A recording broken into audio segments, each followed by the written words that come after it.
میں چاہ رہا تھا کہ بہت سے ساتھی کہہ رہے ہیں کہ یہ بتا دیں کہ روزہ کن کن چیزوں سے ٹوٹتا ہے اور کن چیزوں سے احتیاط ضروری ہے۔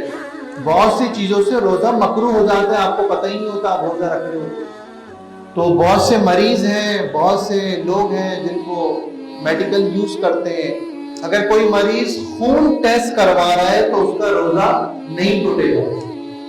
اگر کوئی مریض انجیکشن لگوا رہا ہے، چاہے نس پہ لگ رہا ہے یا گوشت میں لگ رہا ہے، روزہ نہیں ٹوٹے گا۔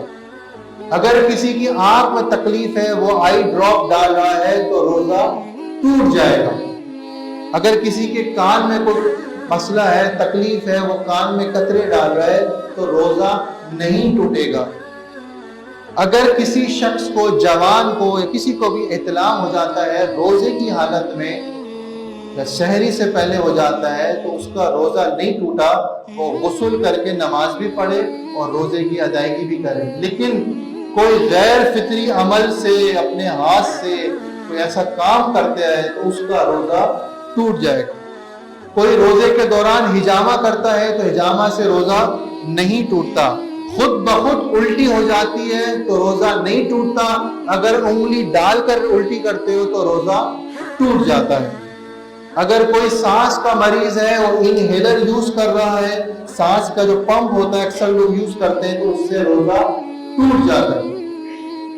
اگر کسی عورت کو حیض آ رہے ہیں تو اب ان پہ روزہ فرض نہیں ہے، وہ ان دنوں کے روزے چھوڑ دیں اور جب وہ رمضان مکمل ہو جائے یا وہ اس پاک ہو جائے تو اس سے پھر وہ روزے رکھ سکتی ہیں۔ لیکن روزے کی کیفیت میں، یعنی کہ روزے کی حالت میں حیض آ جائے تو روزہ ٹوٹ جائے گا، لیکن اب وہ کھانے پینے سے احتیاط کریں، جیسے لوگوں کے روزے ہیں اس اعتبار سے چلتے ہوئے روزے کو کھولیں گے۔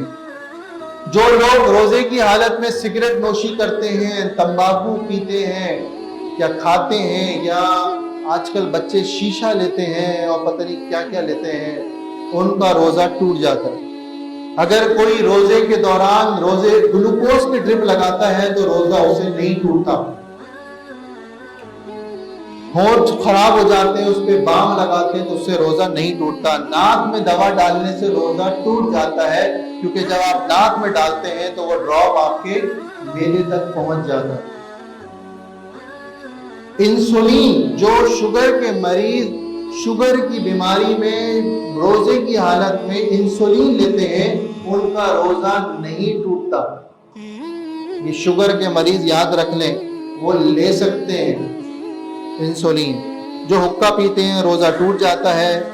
لپسٹک لگانے سے روزہ نہیں ٹوٹتا۔ سرما لگانا، حضور اکرم صلی اللہ علیہ وسلم رمضان میں روزوں کے دوران بھی سرما لگا لیا کرتے تھے، تو یہ سنت ہے، اس سے روزہ نہیں ٹوٹتا۔ اگر کوئی بام لگاتا ہے تو اس سے بھی روزہ نہیں ٹوٹتا۔ اب کون سی چیزیں ہیں جن سے روزہ مکروہ ہو جاتا ہے؟ اگر آپ روزے کی حالت میں جھوٹ بولتے ہیں روزہ مکروہ ہو جاتا ہے۔ وقت کیونکہ بالکل ختم ہے تو میں واضح اعلان کرتا ہوں، کوئی شخص روزے کی حالت میں اپنی زوجہ سے مل لیتا ہے، یعنی کہ ازواجی معاملات کر لیتا ہے، اس کا روزہ نہ صرف ختم ہو گیا، یعنی کہ وہ روزہ ختم ہو گیا، اس روزے کی قضا، اور یعنی کہ ایک روزہ تو اس نے کرنا ہی کرنا ہے۔ اب سزا کے طور پر کفارہ یہ ہے کہ وہ 60 روزے بطور سزا رکھے گا بغیر کسی ناغے، اس میں ناغہ بھی نہیں ہونا چاہیے۔ اگر اس نے 25 روزے رکھے، 30 روزے رکھے، حتیٰ کہ 55 روزے رکھے اور اس نے بعد میں روزے نہیں رکھے تو اس کو واپس سے 60 روزے رکھنے ہوں گے اور ایک روزہ اس کا کفارہ ہوگا جو اس نے ٹوٹ گیا، تو 61 روزے اس کو رکھنے پڑیں گے۔ یہ شرعی معاملہ ہے، اس پہ توجہ فرمائیں۔ اگر کسی کو قتل کر دیا تو روزہ حرام ہو جائے گا۔ اگر کوئی خدا نہ خواستہ روزے کی فرضیت سے انکار کر دے تو وہ کافر ہو جائے گا۔ کوئی یہ کہہ دے کہ معاذ اللہ میں روزے کو نہیں مانتا، آج کل نوجوان نسل اس قسم کی بھی باہر پیدا ہو رہا ہے۔ اب یہ ہو رہا ہے کہ ریسٹورنٹ کھلے ہوئے کوئی کھانا کھا رہا ہے، تو اگر اسلامی حکومت ہوتی تو 80 کوڑے پڑنے چاہیے اس انسان کو، جو لوگوں کے سامنے کھانا کھا رہے رمضان مبارک کے مہینے میں۔ تو یہ ایسا بھی ہو رہا ہے کہ لوگ باقاعدہ چھوٹی چھوٹی باتوں میں مرد و عورتیں روزے نہیں رکھتے، بخار ہوا، کھانسی ہوا، روزے نہیں رکھتے۔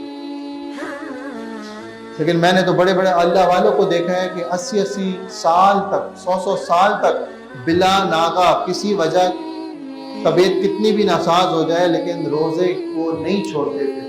تو اللہ تعالیٰ اس قسم کا تقوی ہمیں بھی عطا فرمائے کہ ہم روزے کی فضیلت اور روزے کی اہمیت کو سمجھ سکیں اور اپنی روح اور جسم دونوں کو اس مہینے میں پاک کر کے اللہ تعالیٰ کے سپرد کر سکیں، اپنے جسم کو، نفسانی خواہشات کو، اپنی باطنی معاملات کو، ہر قسم کی بیماریوں سے، جس کو کوئی بری عادت ہے، کوئی گٹکا ہے، سگریٹ ہے، جھوٹ بولتا ہے، فحش کلامی کرتا ہے، فحش حرکات کرتا ہے، آج کل انٹرنیٹ پر بچے کیا نہیں کر رہے ہیں، اس سے بہترین مہینہ نہیں ملے گا کہ وہ بری عادت کو قابو کر کے اللہ اس کے رسول کو راضی کرے۔ اللہ تعالیٰ نے رمضان مبارک کی برکات عطا فرمائے۔